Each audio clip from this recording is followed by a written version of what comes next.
तो दिल्ली विधानसभा चुनावों में भारतीय जनता पार्टी को जीत मिल गई। क्या इस बात में किसी को हैरत होनी चाहिए?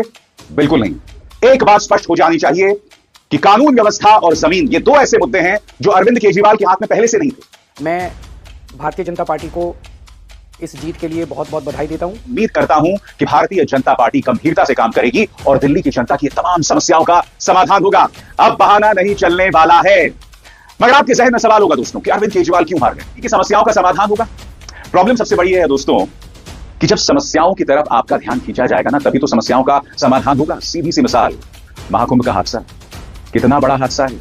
कल तीसरी बार आग भी लग गई, मगर क्या मीडिया इसकी चर्चा करता है? दोस्तों ये बात तो आपको पता चल चुकी होगी कि कल दिल्ली का चुनाव का रिजल्ट आया है और बीजेपी पार्टी ने बड़ी जीत हासिल की है। मगर ये बात बहुत हैरान कर देने वाली है कि केजरीवाल आम आदमी पार्टी के उनको भी बड़ी वाली हार का सामना करना पड़ा है। हाँ दोस्तों, ये अभी तक की सबसे बड़ी खबर है। दोस्तों इतना ही नहीं, आम आदमी पार्टी के बड़े बड़े चेहरे वो भी चुनाव हार गए हैं। दोस्तों आज मैं आपको इस वीडियो में ये बताऊंगा पूरी डिटेल के साथ कि क्यों केजरीवाल की हार हुई, क्या वजह थी जिसकी वजह से दिल्ली की जनता ने बीजेपी पार्टी को चुना। यही सब मैं आपको अभी इस वीडियो में मैं दिखाने जा रहा हूं। जी हाँ दोस्तों, आज मैं आपको देश के सच्चे और अच्छे पत्रकार अभिषा शर्मा जी का ये वीडियो पूरा दिखाने जा रहा हूं, जिसमें आपको सब कुछ जानकारी मिलेगी, वो भी पूरी डिटेल के साथ। मगर दोस्तों ये वीडियो दिखाने से पहले मेरी आपसे गुजारिश है, आज का मेरा ये वीडियो पूरा एंड तक जरूर देखना, और अगर आप मेरे चैनल पर नहीं आए हो चैनल को जरूर सब्सक्राइब करना, साथ में इस वीडियो को ज़्यादा से ज़्यादा लोगों में शेयर जरूर करना। चलिए दोस्तों, पहले आप ये वीडियो देखिए, फिर आकर मैं आपसे बात करता हूँ। दिल्ली विधानसभा चुनावों में भारतीय जनता पार्टी को जीत मिल गई। क्या इस बात में किसी को हैरत होनी चाहिए? बिल्कुल नहीं। आम आदमी पार्टी, उनका प्रचार तंत्र और उनके रिपोर्टर्स, सही सुना आपने, आम आदमी पार्टी के भी कुछ फालतू रिपोर्टर्स हैं जो लगातार सोशल मीडिया में दावा कर रहे थे कि आम आदमी पार्टी इस बार 40 सीटों के साथ सरकार बना लेगी। दिल को बहलाने के लिए गालिब ख्याल अच्छा है। अरविंद केजरीवाल पिछले काफी अरसे से मुश्किल में थे और उसकी एक झलक आपको लोकसभा चुनावों में भी मिल गई थी। जिस तरह से भारतीय जनता पार्टी ने उन्हें एक चक्रव्यूह में घेर लिया था, उससे बाहर निकलना उनके लिए नामुमकिन था। दोस्तों आज इस कार्यक्रम में मैं आपको बतलाने वाला हूं दिल्ली विधानसभा चुनावों के नतीजों के मायने, भविष्य में इसका क्या असर पड़ने वाला है, और साथ ही इस साल के अंत में अब बिहार की चुनाव है, क्या इस पर इसका कोई असर पड़ेगा? दोस्तों सबसे पहले मैं दिल्ली की जनता को बधाई देना चाहता हूं। क्यों? क्योंकि अब तक क्या हो रहा था, अब तक विधानसभा पर अरविंद केजरीवाल आम आदमी पार्टी काबिज थे।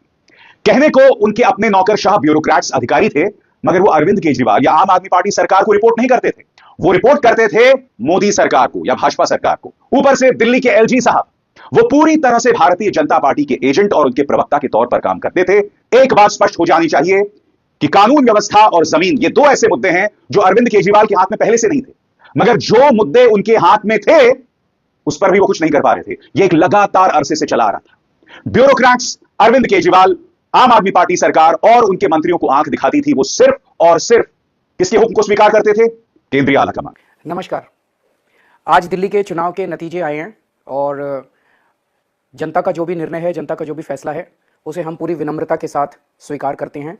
जनता का निर्णय सर माथे पर। मैं भारतीय जनता पार्टी को इस जीत के लिए बहुत बहुत बधाई देता हूं और मैं उम्मीद करता हूं कि जिस उम्मीद के साथ और जिस आशा के साथ लोगों ने उनको बहुमत दिया है, वो उन सभी उम्मीदों और आशाओं पे पूरा उतरेंगे। हमने पिछले 10 साल में जनता ने जो मौका दिया हमें, उन 10 सालों में हमने बहुत सारे काम किए। शिक्षा के क्षेत्र में, स्वास्थ्य के क्षेत्र में, पानी के क्षेत्र में, बिजली के क्षेत्र में, और भी अलग अलग तरीके से लोगों को राहत पहुंचाने की कोशिश की उनकी ज़िंदगी में, और दिल्ली के इंफ्रास्ट्रक्चर को भी हमने सुधारने की कोशिश की। अब जो जनता ने हमें निर्णय दिया है, हम न केवल एक कंस्ट्रक्टिव ऑपोजिशन का रोल निभाएंगे, बल्कि हम समाज सेवा, जनता के सुख दुख में काम आना, व्यक्तिगत तौर पे जिसको भी जो ज़रूरत होगी, हम लोगों के सुख दुख में हमेशा काम आएंगे। मैं दिल्ली को बधाई इसलिए दे रहा हूं कि अब केंद्र सरकार आपकी है, राज्य सरकार आपकी है और एलजी साहब भी आपके हैं। अब दिल्ली की तमाम समस्याओं का समाधान हो जाना चाहिए। बिल्कुल, यमुना जिसकी सफाई अरविंद केजरीवाल नहीं करवा पाए, लॉ एंड ऑर्डर जिस पर अरविंद केजरीवाल का कोई कंट्रोल नहीं था, वो बेहतर होगी। इसके अलावा प्रदूषण, वो समस्या जिसे भारतीय जनता पार्टी गंभीर ही नहीं मानती। याद कीजिएगा, जब प्रकाश जावड़ेकर पर्यावरण मंत्री होते थे, उस वक्त दिल्ली के मंत्री लगातार उनसे अपील करते रहते थे कि तमाम स्टेक होल्डर्स को बुलाइए, बैठक करवाइए। अब भी भूपेंद्र यादव ने कोई बैठक नहीं बुलाई है।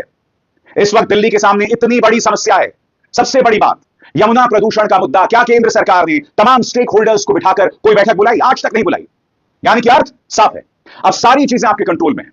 अब प्रदूषण के मुद्दे पर, यानी कि वायु प्रदूषण, यमुना में जो प्रदूषण है, ये तमाम मुद्दों पर अब मैं उम्मीद करता हूं कि भारतीय जनता पार्टी गंभीरता से काम करेगी और दिल्ली की जनता की तमाम समस्याओं का समाधान होगा। अब बहाना नहीं चलने वाला है। मगर आपके जहन में सवाल होगा दोस्तों कि अरविंद केजरीवाल क्यों हार गए? अरविंद केजरीवाल के पीछे उनकी एक कल्ट फॉलोइंग नहीं है और अरविंद केजरीवाल एक बहुत भारी भूल कर रहे थे। अरविंद केजरीवाल का उदय हुआ था एक पीपल्स मूवमेंट से, लोगों के बीच आंदोलन से, इंडिया अगेंस्ट करप्शन। कहीं ना कहीं आंदोलन की राह अरविंद केजरीवाल पूरी तरह से भूल गए। इसके बाद उनमें एक अहंकार आ गया। इनका अहंकार प्रधानमंत्री नरेंद्र मोदी से कम नहीं है, ये आलोचना बर्दाश्त नहीं कर पाते। इनकी आप थोड़ी सी आलोचना करते हैं तो ये आपको ट्विटर पर अनफॉलो कर देते हैं, जबकि आप जानते हैं पत्रकारों का काम होता है कि आप जो काम कर रहे हैं आपको कटघरे में रखना।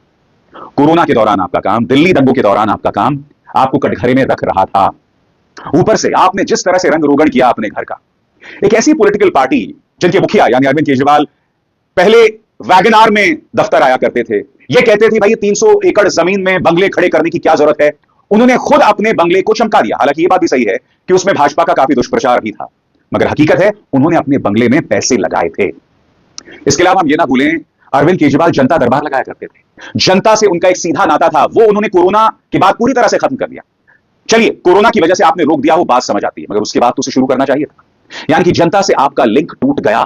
भारतीय जनता पार्टी अपने प्रचार तंत्र के जरिए अरविंद केजरीवाल को एक बिगड़ा हुआ मुख्यमंत्री लगातार बताती रही, मगर हकीकत यह भी है समानांतर तौर पर भाजपा ने उनके लिए कई मुश्किलें संवैधानिक तौर पर सरकार के स्तर पर पैदा की, चाहे एलजी की शक्ल में हो, चाहे केंद्र सरकार जिस तरह से उन पर दबाव डालती थी, चाहे उनके पार्टी के तमाम बड़े बड़े नेता जो जेल में गए वो थी। यानी कि अपनी एजेंसीज का भरपूर प्रयोग किया भारतीय जनता पार्टी ने अरविंद केजरीवाल को नीचे लाने के लिए। और अब ये रुकने नहीं वाला है दोस्तों। अब जबकि अरविंद केजरीवाल सत्ता से बाहर होंगे तो भारतीय जनता पार्टी को अब लाइसेंस मिल जाएगा उन्हें दोबारा जेल में भेजने के लिए। यानी कि अरविंद केजरीवाल की जो राह आगे बहुत मुश्किल होने वाली है, बहुत कठिनाइयां भरी होने वाली हैं। और सबसे बड़ी बात, कांग्रेस से उनकी जो दुश्मनी है वो और बढ़ रही है। हालांकि कांग्रेस की बात भी करें तो एक बहुत बड़ा शून्य बटा सन्नाटा, कांग्रेस कुछ नहीं कर पाई। 2 या 3% वोट बढ़ गए, उसका भी नुकसान आम आदमी पार्टी को ही हुआ। मगर कांग्रेस को भी जिस तरह से लड़ाई लड़नी चाहिए थी, बहुत पहले मैदान में उतर जाना चाहिए था, वैसे उन्होंने किया नहीं। 3-4 महीने पहले ही आपको मैदान में उतर जाना चाहिए था, मगर एक असमंजस लगातार बना रहा, जिसके चलते कांग्रेस अब भी शून्य पर बैठी हुई है। मगर बड़ा प्रश्न दोस्तों, क्या दिल्ली की समस्याओं का समाधान होगा? प्रॉब्लम सबसे बड़ी है दोस्तों कि जब समस्याओं की तरफ आपका ध्यान खींचा जाएगा ना, तभी तो समस्याओं का समाधान होगा। सीधी सी मिसाल, महाकुंभ का हादसा, कितना बड़ा हादसा है। कल तीसरी बार आग भी लग गई, मगर क्या मीडिया इसकी चर्चा करता है? दिल्ली में आने वाले दिनों में उसकी समस्याओं का समाधान नहीं होने वाला है, मगर मैं दावे के साथ कह सकता हूं इनका प्रचार तंत्र, इनका गोदी मीडिया उस पर बिल्कुल भी ध्यान नहीं देने वाला है। मगर मैं फिर कहना चाहूंगा, भारतीय जनता पार्टी के पास एक स्वर्णिम मौका है दिल्ली की सूरत सीरत सुधारने के लिए, क्योंकि आप सत्ता में 26 साल बाद आए हैं। जो विकास शीला दीक्षित ने किया था अपने कार्यकाल में, उसे आगे बढ़ाने का आपके पास मौका है। मैं उम्मीद करता हूं कि आप ऐसा ईमानदारी से करेंगे। इन चुनावों में ऐसे कई लोगों को जीत मिली जो नफरती राजनीति कर रहे थे। इसका एक दुर्भाग्यपूर्ण पहलू है जो अपने आप में बहुत कुछ कह रहा है। मगर स्वाभाविक सी बात है दोस्तों, आम आदमी पार्टी की विश्वसनीयता इस कदर खत्म हो गई थी कि ऐसे ऐसे लोग उनके दिग्गज नेताओं को हरा रहे थे। यह अपने आप में बहुत कुछ कहता है, क्योंकि आप बताइए, ऐसा व्यक्ति जीत जाए जो पैसा बांटे, खुलकर पैसा बांटे। कायदे से उस व्यक्ति को सीधे जेल में जाना चाहिए, कायदे से उसे चुनाव लड़ने की इजाजत नहीं होनी चाहिए थी। और मैं बात प्रवेश साहिब सिंह वर्मा की कर रहा हूं। मगर आप जानते हैं, ना इनकम टैक्स ने, ना दिल्ली पुलिस ने, ना ईडी ने उन पर कोई अंकुश लगाया। पैसे जो बट रहे थे उस पर चुनाव आयोग ने बहुत कोई सख्ती के तेवर नहीं अपनाए। इसके अलावा चुनावों के दौरान आप देख रहे थे किस तरह की अराजकता थी, और ये सारी अराजकता भारतीय जनता पार्टी की तरफ से ही आ रही थी। चाहे विपक्ष का जो चुनावी मटीरियल था उसमें तोड़फोड़ करना, गाड़ियों में तोड़फोड़ करना, इसके अलावा कई जगहों पर झंडों को जबरदस्ती उतार देना, तो ये तमाम चीजें बीजेपी कर रही थी और चुनाव आयोग खामोश था। चुनाव आयोग ने तो पूरे आंकड़े कल रात को ही जारी किए। बताइए साहब, 48 घंटे से ज्यादा का वक्त, यानी 2 दिन से ज्यादा का वक्त गुजर जाता है और इतनी देर बाद वो लोग चुनावी आंकड़े जारी करते हैं, यानी कि खुला खेल फर्रुखाबादी। तो भारतीय जनता पार्टी को जो जीत मिली है, इस बात में मुगालते में ना रहें। प्रचार तंत्र ने, चुनाव आयोग ने, एजेंसीज ने उनका पूरा साथ दिया। और ये पिछले 15-20 दिनों या 2 महीने की बात नहीं है, पिछले 5-6 महीनों से या उससे भी पहले आम आदमी पार्टी के नेताओं पर जिस तरह से निशाना साधा जा रहा था, उसका असर हुआ। और बात वहां नहीं रुकती दोस्तों, चुनावों की कैंपेनिंग चल रही है और आम बजट में मध्यम वर्गियों के लिए जो 12 लाख का, यानी कि अगर आप 12 लाख रुपए कमा रहे हैं साल के, तो आपको इनकम टैक्स नहीं देना पड़ेगा, उसका बड़ा ऐलान। मैं आपसे एक सवाल पूछना चाहता हूं, क्या यह चुनाव दिशा निर्देशों का उल्लंघन नहीं है? क्या चुनाव आयोग को आम बजट का ऐलान जो है वो चुनावों के बाद नहीं करवाना चाहिए था, मगर ऐसा हुआ? और यकीनन इसका असर मिडिल क्लास पर पड़ा, क्योंकि यही मिडिल क्लास एक जमाने में अरविंद केजरीवाल की ताकत थी। वो मिडिल क्लास भाजपा सरकार की इस घोषणा से बहुत खुश हो गया। नतीजा आपके सामने है। मगर इसका अर्थ यह नहीं दोस्तों कि हार सिर्फ इस वजह से मिली। हालांकि मैं आपको याद दिलाना चाहूंगा कि महाराष्ट्र के दौरान क्या हुआ था। एक जमाने में महाराष्ट्र और हरियाणा के चुनाव एक साथ होते थे, मगर क्या हुआ, चुनाव आयोग ने चुनाव को 2 महीने लेट करवा दिया।